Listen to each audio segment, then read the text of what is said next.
Hello mga friend, kumusta? Sana okay lang kayo dyan sa mga kinalalagyan nyo ngayon.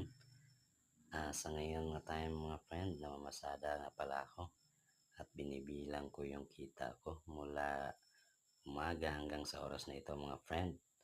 So yung kita ko mga friend ay umabot po ng 450 pesos po hanggang alas 9. So wala pa po akong kain yan mga friend. So ibig sabihin yung 450 ko kukunan ko pa po ng pangkain ko.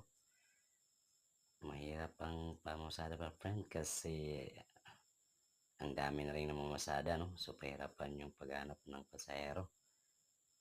Pero kahit ganun pa man friend, patuloy pa rin tayong mamasada kasi kailangan natin yan para sa mga pangarap natin at sa para mabuhay natin ating mga pamilya mga friend, no? So kayo dyan, huwag kayo mapanghinaan ng loob. Laban lang po tayo sa hirap ng buhay ngayon kasi makakaraos din tayo basta't may tiyaga lang po tayo mga friend. So ito nga yon, binibilang ko na. So 450 nga yung kita ko mga friend. So salamat mga friends sa panonood ng video ko.